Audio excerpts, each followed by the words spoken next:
কক্সবাজার সমুদ্র উপকূলের ঘোনারপাড়া এলাকার চাষি জকির মিয়া এবার 10 কানি জমিতে লবণ চাষ করেছেন।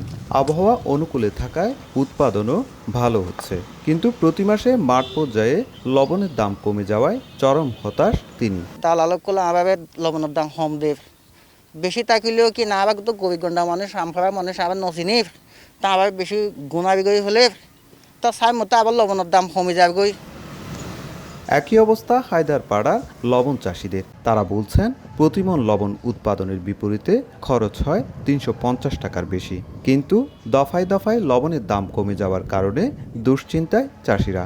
মৌসুমের শুরুতে প্রতিমন লবণ 280 থেকে 260 টাকায় বিক্রি হলেও তা এখন নেমে এসেছে 200 টাকায়। সিন্ডিকেট করেই দাম কমিয়ে দেওয়া হচ্ছে অভিযোগ তাদের। দ্বিতীয় মাস তাইর ভাই দিয়ে 80 মন দাম পাইতে 220 টাকা ঘুরি 30 টাকা 20 টাকা। এখন তৃতীয় মাসের মাঝে লবণ উঠে হালকা সিজনও ভালো হয়ে লবণ দাম একদম কম। আমরা লবণ উৎপাদন করতে পারি আর লবণ বিক্রি করতে পারি না, দাম অবস্থা খারাপ। নতুন লাক্স যা ত্বককে করে কোমল আর দেয় ব্রাইট গ্লো। ট্রাই করো লাক্স। এদিকে কক্সবাজারের কোথাও লবণ মজুদ কিংবা সংরক্ষণের গুদাম নেই। মাঠ পর্যায়ে লবণের ন্যায্য মূল্য না পেয়ে অনেক চাষি উৎপাদিত লবণ মাঠে গর্ত কুড়ে সংরক্ষণ করছেন।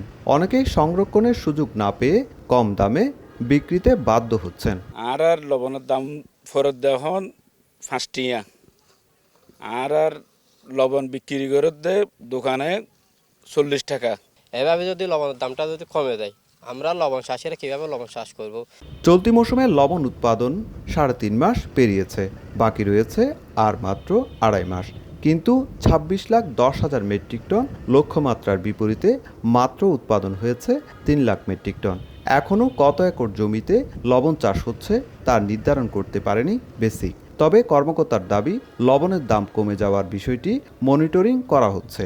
সরকার এখন নিবিড়ভাবে মনিটরিং করছে এবং মিলারদেরকে আমরা উৎসাহিত করছি যে আমাদের চাষিদের কাছ থেকে যেন লবণটা নেয়। অন্য কোনোভাবে লবণ আসার তো এখন আমদানির কোনো সুযোগ তো নাই।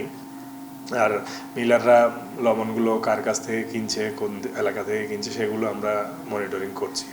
গত মৌসুমে উপকূলের 68,505 একর জমিতে লবণ উৎপাদিত হয়েছিল 25,28,000 মেট্রিক টন, যা বাণিজ্যিকভাবে লবণ উৎপাদন শুরুর 63 বছরের সর্বোচ্চ উৎপাদন। সুজাউদ্দিন রুবেল, সময় সংবাদ, কক্সবাজার।